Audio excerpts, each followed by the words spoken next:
Bwana Yesu asifiwe. Bwana Yesu asifiwe tena. Ndugu watumishi wa Mungu, tunapokuwa tukiishi ndani ya kuvutwa na Mungu, pale ambapo Mwenyezi Mungu anakuwa ametuvuta kutoka upande wa giza inatakiwa tutambue namna ya kuishi katika upande wa nuru. Ni lazima tutofautiane na namna ya kuishi katika dunia.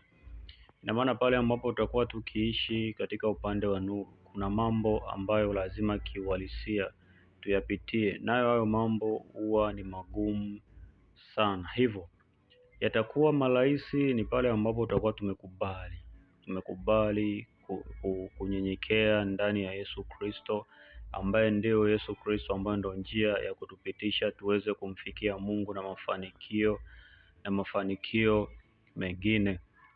Hivyo tunapokuwa katika upande huu, tutambue kabisa ni njia ambayo inakuwa ina majaribu. Kwa sababu gani?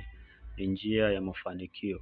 Ina maana kama majaribu yapo, ina maana basi mafanikio. Yaani ni sawa na vile ambavyo wanadamu wengi wanapambana kutafuta maisha, ni kwa sababu wanajua ndani ya kupambana kuna kitu fulani. Ndivyo hivyo shetani anapambana, kwa sababu anajua ndani ya kupambana kuna jambo fulani ambalo mwanadamu ataipata. Ina maana lazima atapingana na huyo mtu ambaye anakuwa katika upande wa nuru. Ina maana kama mapambano hamna, ina maana basi hakuna lolote ndani yako.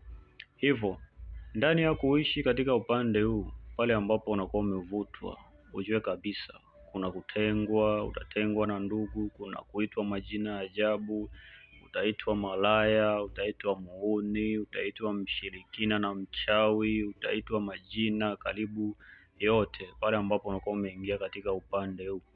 Hivyo upande huu kuishi, ili uweze kuishi, inategemeana umejenga imani vipi ndani ya Yesu Kristo, kwa sababu ni upande ambao unahitaji unyenyekevu wa Mungu ili aweze kutupa kustahimili hayo mambo ambayo tunakuwa tunakutana nayo. Hivyo hauwezi ukaishi kama mwanadamu wa kawaida, utakutana na majaribu, utakutana na mambo magumu. Yaani vile unaweza kumuona mwanadamu fulani, yeye anaishi tu, anapita mahali fulani, yeye anafanikiwa. Unaona, mbona kama huyu anafanikiwa kirahisi, mbona mimi ambaye namuomba Mungu nakuta napita kigumu na kuna muda sifanikiwi? Sio kwamba ufanikiwi, ni wakati wako ambao bado unakuwa hujafika wewe ufanikiwe. Na maana kinachotokea pale ambapo Mwenyezi Mungu anakuwa amekuvuta katika upande wa nuru, kuna wale watu ambao utakuwa unaona wao wanafanikiwa, wanapita tu, lakini wanakuacha upo pale pale. Unakuta watu wanafanikiwa, huyu unakuta kainuliwa, huyu unakuta kainuliwa. Usishangae sana kufanikiwa kwa watu wengine, kwa sababu kufanikiwa kwa watu wengine, hicho nacho ni kipimo kwako, kwamba Mungu anataka aone moyo wako. Je, utatamani mafanikio ya mtu mwingine au utaendelea kunyenyekea? Hivyo usichoke kuvumilia na kusubiri ndani ya Yesu Kristo, kwa sababu kila mwanadamu aliyekuja ana kusudi lake. Hivyo usishangae kutengwa.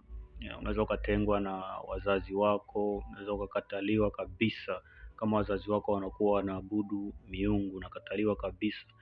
Lakini kilichotengenezwa ni kwamba wamekukataa, lakini Mwenyezi Mungu amekukubali. Hivyo kuna kipindi ambacho watakuja wakukubali. Hivyo usianze kung'ang'ana sana kusema inakuwaje baba yangu au mama yangu au dada zangu au ndugu zangu wamenikataa. Usishangae. Yaani kukataa kwao ina maana ndo Mungu amekwisha kukubali. Ina maana pale ambapo hayo mambo yametokea, ina maana Mwenyezi Mungu anataka kuna mambo akuonyeshe, ambapo hayo yatakuja kuwasaidia na hao. Bwana Yesu asifiwe tena. Tunasema kwamba Yusufu alikataliwa akauzwa, alivyouzwa akaleta ukombozi katika familia yake.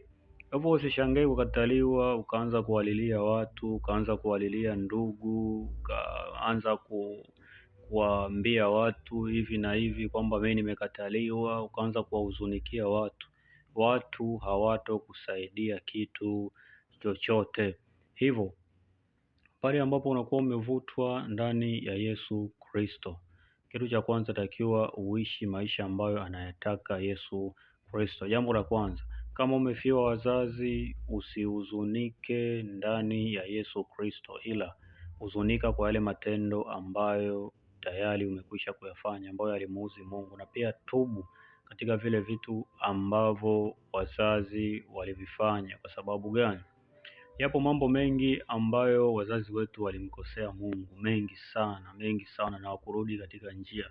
Hivyo kama wao wamepigwa katika njia za dhambi, ina maana sisi tumshukuru Mungu. Kwa sababu gani? Sisi ni wazima katika zile njia za haki, ina maana jambo la kumshukuru Mungu. Hivyo usihuzunike, usisikitike, wala usifadhaike, kwa sababu Yesu Kristo ndiye mfariji. Na maana kaa ndani yake katika unyenyekevu, yeye atakuwa anajua namna ya kumtia mtu moyo katika Roho Mtakatifu. Hivyo unapokuwa umeingia katika njia ya Yesu Kristo, watu kujitenga, ndugu kujitenga, marafiki wa karibu kujitenga, yani pale ambapo wanakuwa wameona wewe umebadilika, ni kama umepotea, yani kabisa wanakuona wewe ni kichaa, wanakuona ufai. Hata Yesu mwenyewe alionekana karukwa akili pale ambapo alimfuata Mungu. Kwa sababu gani? Mambo ya Mungu hayaeleweki katika njia za kibinadamu.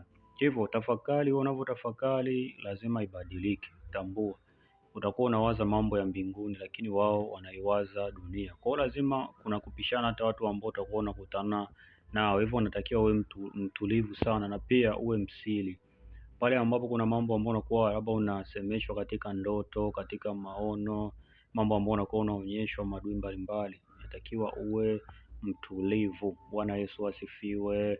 Tena hivyo usikate tamaa. Kama ulikimbiwa na mtu wa karibu yako, ina maana Mungu atakupa mtu sahihi. Kama ulikimbiwa na marafiki, jamaa, ndugu, atakupa watu sahihi. Bwana Yesu asifiwe. Tena hivyo endelea kumpendeza Mungu, kwa kuwa Mungu ni mtengeneza njia. Baada ya kusema hayo, sina mengi zaidi za kusema. Mwenyezi Mungu awafunike na damu yake takatifu.